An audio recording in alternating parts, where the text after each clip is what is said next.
Dans cette capsule, on va présenter les cas particuliers qu'on peut constater ou bien remarquer dans le traitement des programmes linéaires. Alors, je vais reprendre l'exemple numéro 1, c'est-à-dire l'exemple de maximisation. Dans cet exemple, on avait une fonction objective qui s'écrit sous forme de 3x1 plus 5x2. Cette fonction objective, on a résolu le problème, on a trouvé une solution.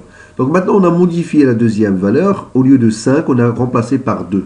Ce qui fait qu'on a une fonction objective qui s'écrit sous forme de 3x1 plus 2x2, qui a les mêmes coefficients que la troisième contrainte, c'est-à-dire 3x1 plus 2x2. Et donc, on constate que les deux fonctions, ou plutôt les deux droites, sont parallèles parce qu'ils ont le même coefficient directeur. Donc, ça veut dire que lorsqu'on résout notre problème graphiquement, on va constater que la droite delta 0, il est parallèle à la contrainte 3. Et donc, lorsqu'on va progresser pour chercher le sommet optimal, on tombe sur un segment. Parce que la droite est parallèle, donc il va tomber pile poil sur la droite. Et donc, du coup, ça va donner un segment, c'est le segment BC. Ça veut dire que tous les points du segment représentent une solution optimale. Et dans ce cas-là, on dit qu'il y a une infinité de solutions. On dit qu'il y a une infinité de solutions. Cette infinité de solutions, c'est l'ensemble des points qui sont entre B et C. Dans la pratique, on choisit l'un des sommets, soit B, soit C.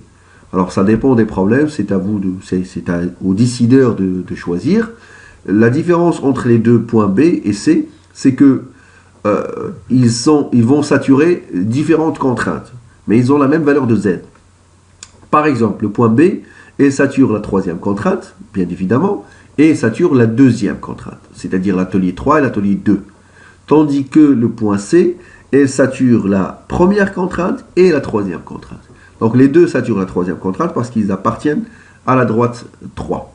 Mais B sature la deuxième contrainte et C sature la première contrainte. Et c'est à vous de voir, c'est-à-dire au décideur, de voir quelle est la solution la plus adaptée selon les cas. Ça, c'est pour le problème de maximisation qu'on a traité dans la première vidéo de la méthode graphique. Alors, deuxième exemple, c'est que je reprends l'exemple de la méthode de minimisation, plutôt du problème de minimisation. Je fais la même chose. On avait dans ce problème 1000x1 plus 1000x2, qu'on a modifié volontairement pour avoir 2,4. Pourquoi 2,4? Pour avoir les coefficients qui sont proportionnels à la première contrainte. Comme ça, on a deux droites qui sont parallèles. Et donc, du coup, puisque les deux droites sont parallèles, ça va nous permettre d'avoir une infinité de solutions là aussi. Alors, il ne faut pas prendre ça comme chaque fois qu'on a des droites parallèles ou bien une fonction isovaleur avec une contrainte parallèle qu'on a une infinité de solutions. Il y a des cas particuliers, je vais l'expliquer par la suite. Alors, regardons maintenant le dessin correspondant. Dans le dessin correspondant, lorsqu'on modifie la droite delta 0, il a changé d'inclinaison parce que avant on avait 1000x1 plus 1000x2, c'est-à-dire que c'était l'antidiagonale. Là, on a 2, 4. Et donc, ça veut dire que l'image de 20, c'est moins 10, et ainsi de suite. Donc, du coup, l'inclinaison a changé, et cette inclinaison, elle est parallèle à la première contrainte. Et lorsqu'on va progresser vers la zone, pour trouver le sommet optimal, on va tomber là aussi sur un segment, et donc on a le cas d'une infinité de solutions. Là aussi, on a deux points B et C, et donc il faut choisir l'un des sommets, sachant que B sature deux contraintes et C sature deux autres contraintes. Toujours la première contrainte est saturée parce que B et C appartiennent à cette droite. Alors ce que j'étais en train d'expliquer, c'est qu'il faut faire attention, c'est pas parce qu'ils sont parallèles qu'on a une infinité de solutions. Alors il y a une deuxième condition, c'est que la contrainte 1 est une contrainte qui n'est pas redondante. Ça veut dire quoi n'est pas redondante? Ça veut dire qu'il constitue la zone admissible.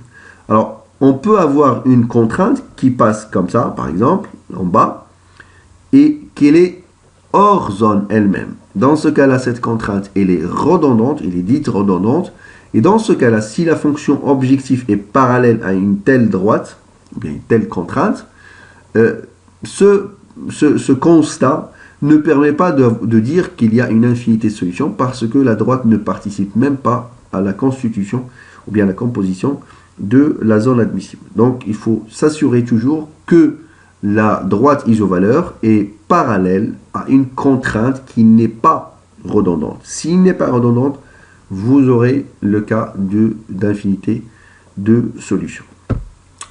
Donc, il y a aussi des situations particulières quand on a une zone qui est non bornée et vous avez un problème de maximisation. Par exemple, maximiser x1 plus x2, sachant que 2x1 plus 3x2 supérieur à 6 et 2x1 plus x2 supérieur à 4 avec x1, x2 positif. Dans ce cas de figure, il n'y a aucune contrainte qui va arrêter, ou bien aucune chose qui va arrêter la fonction, la droite isovaleur, va la stopper, et donc il va continuer à progresser vers l'infini. Et dans ce cas-là, on va dire que z est égal à l'infini. On va dire que z est égal à l'infini, et donc c'est une solution infinie. À ne pas confondre avec une infinité de solutions. Lorsqu'on a une infinité de solutions, z est a une valeur déterminée et finie. Sauf qu'on a une infinité de points qui respectent ou bien qui donnent cette valeur de z. Tandis que là, on a z est égal à l'infini.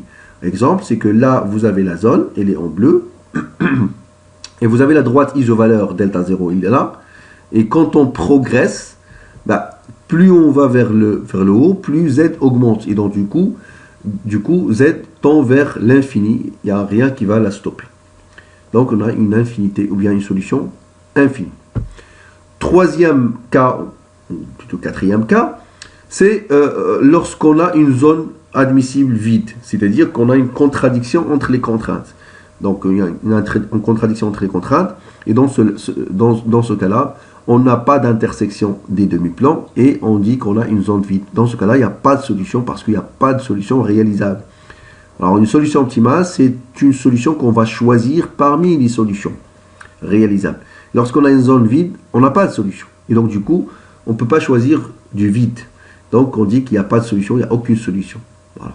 Ça veut dire quoi, aucune solution? Par exemple, ici, algébriquement, on peut le constater. Vous avez x1 plus x2 inférieur à 1 et vous avez x1 moins x2 supérieur à 2. Si vous faites la somme des deux équations, vous allez constater que 2x2, vous faites ça moins ça, vous allez constater que 2x2 pour ennemi x1 par exemple, est inférieur à moins 1. Or, x2 est positif. Il ne peut pas être inférieur à un chiffre négatif. Donc là, il y a une contradiction.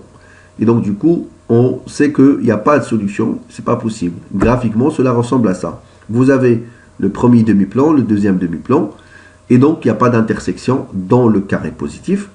Et du coup, la zone est dite vide. Et donc, il correspond à aucune solution. Pour résumer, on a les situations suivantes. Donc, première chose, c'est qu'on peut avoir une zone vide. Et dans ce cas-là, il n'y a pas de solution. Donc, ce n'est pas la peine de chercher une solution. Ou bien, une zone non vide est bornée. Et dans ce cas, on peut avoir une solution unique quand il s'agit d'un sommet optimal unique, ou bien d'une infinité de solutions quand il s'agit d'un segment optimal qui fait partie du polyèdre ou bien de la zone admissible. Troisième cas, vous avez une zone non vide et non bornée. Dans ce cas-là, vous avez une solution encore unique quand il s'agit de sommet unique. Ou bien, vous avez une solution comme segment, ou bien c'est un segment, donc c'est une infinité de solutions. Donc le segment faisant partie du polyèdre ou bien de la zone admissible. Ou bien, vous avez le cas de z égale l'infini, c'est-à-dire que z tend vers l'infini. Parce qu'il faut se rappeler que la zone est non bornée. Voilà, ça c'est les situations possibles, ou bien les situations particulières, et un peu le résumé de la situation.